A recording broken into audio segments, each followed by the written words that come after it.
Hey YouTube, it's the Ruby Radio here, and I'm gonna do a Medal of Honor multiplayer review. I'm also gonna be doing a single player review later, but I thought I'd start with the multiplayer first. For the multiplayer pros, there's actually a decent selection of guns to choose from, which are all different and have their own unique capabilities. So, they're all different in their own way. So it's pretty hard to select what gun you want to use, except for the terrorist and American guns. They're about the same exact thing. Like, if you are on the Special Ops team and you choose the M4A1, I mean not the Special Ops team, but the Special Ops class, and you choose the M4A1, if you choose the Special Ops class on the terrorist side, you don't get to use the M4A1, you use the AK-74. And that is pretty much the same exact thing as the M4A1. Just, it's slightly different. Another pro is that there are also a good selection of game modes, but there isn't too many, like in Modern Warfare 2. There are only about 6 game modes in the whole thing. And they're all good game modes that were popular in Bad Company 2 and Modern Warfare 2. There is a team deathmatch called Team Assault. And there's Sector Control, which is pretty much like Domination. And then there is 2 other game modes that I can't really think of right now.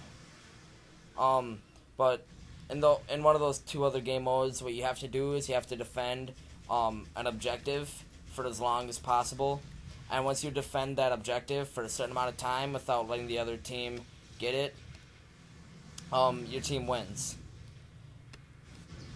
And the other game mode is practically the same thing, except it uses different maps and there aren't tanks. Because there's only one game mode with tanks in it, and that is the one I just said right there. But then you can still do that same game mode, except with smaller maps and without tanks. Because the game mode that I was just talking about right there, I wish I could really remember the name of it because it might get confusing when I'm talking about it. The one with the tanks. It's completely different maps from all the other game modes. And they're a lot bigger, and it's got a lot more things to do in it, so they allow tanks. But there aren't any other vehicles on the online except for that. And you have to do that specific game mode for tanks. But in all the other game modes, it's got smaller maps, and there aren't any tanks at all. Another pro about the game is that the maps are well thought out and very realistic. Considering the time setting that they're in and the place that the game takes place in, I thought the maps were very realistic and it made sense. And also, it fits well. It's kind of hard. It's kind of hard to camp in that game, but there are campers. But a lot of times, it's very easy to take them out because it's pretty hard to camp in that game. Because there's a lot of ways to go around and get the camper. And there's also sniping them out and just sneaking up on them. So it's pretty difficult to camp in that game, but it's not like impossible. But if you do camp, you pretty much just get caught right away and get killed.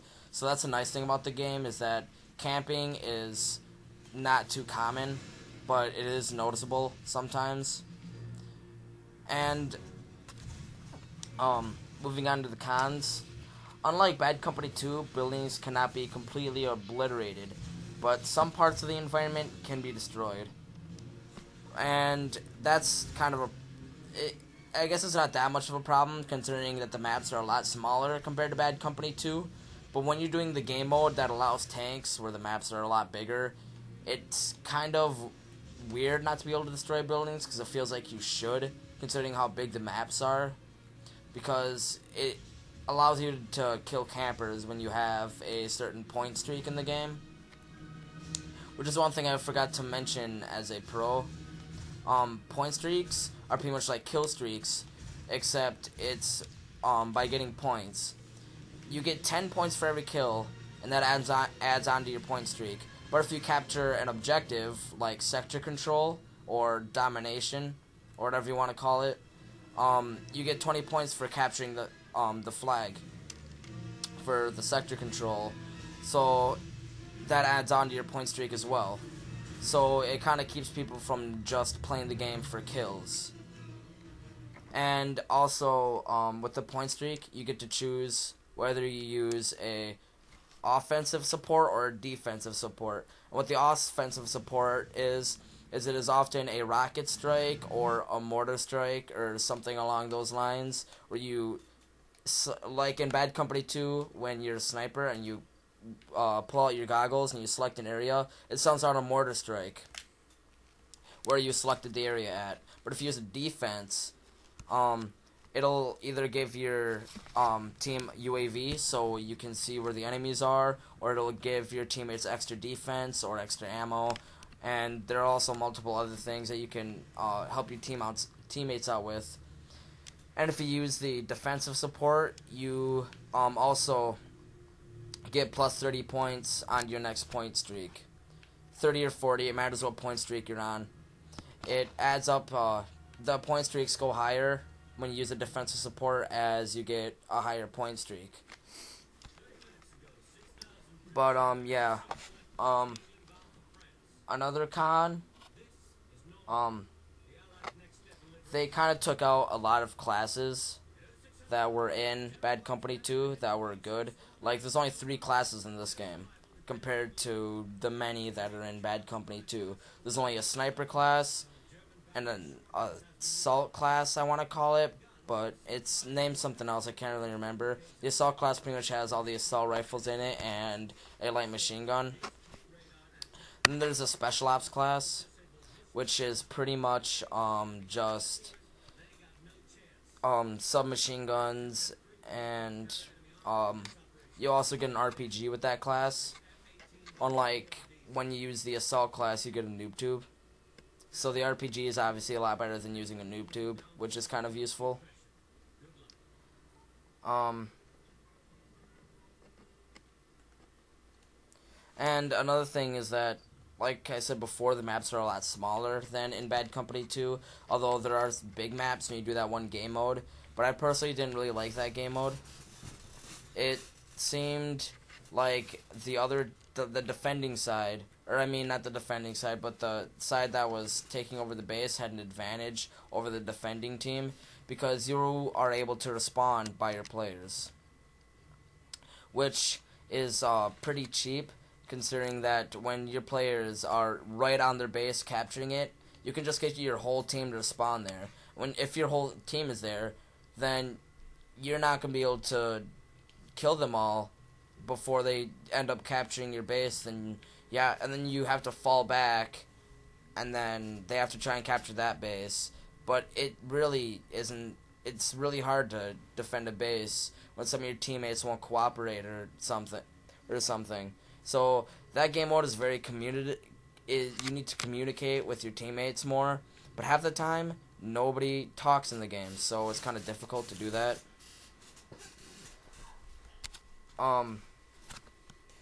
So anyways, in my opinion, I didn't think DICE tried as hard on the Medal of Honor Online as they did with Bad Company 2. The online is still good, but they have less guns, the maps are smaller, they have less game modes. The buildings aren't destructible. They only have tanks for a vehicle. And they probably should have thought out they probably should have thought out some of the game modes a little bit more, so that one side wasn't better than the other side. Which I thought they did a good job with sector control and team assault with that. But with that one game mode that I was talking about where you can use tanks, I thought they did a really terrible job at that. Probably should have thought of something better, like instead of respawning by your teammates, you just respond close to them, or at least kind of close to your next objective they have to take over, or something, because it's really easy to spawn kill the enemy teammates when you're starting to capture their base and they're trying to kill you, so you pretty much just rack up kills like that. But if you're on the other team, then you're just going to get really pissed off because you're not getting any kills. So, anyways, the multiplayer is good, but I wouldn't say it is completely worth your purchase for this game, because I'd rather get Bad Company 2 over this any day. But it is still some good online, and after you get done with the campaign and get bored of it, it is fun to play, just so you can actually get your full value out of the game. So the multiplayer half of this game gets a 65 out of 100, simply because they seem to have taken a lot out compared to Bad Company 2. So, I mean, I would take this over Modern Warfare 2 any day, because they did take out camping, which is a very nice thing in the game, because camping is very hard in that game. And the maps are very realistic, but that is pretty much expected, considering how DICE did a very good job with that in Bad Company 2. So yeah, the multiplayer half of this game gets a 65 out of 100. But if you were to not know about Bad Company 2 and just have only played this, I'll probably give it maybe a 70 or a 75 out of 100. But since Bad Company 2 is a lot better than this and is also made by DICE, I would definitely take Bad Company 2 over this. So that's why I give the multiplayer half of this game a 65 out of 100. Well, that's about it for this review. You should probably check out my single player review after this. See you later, YouTube.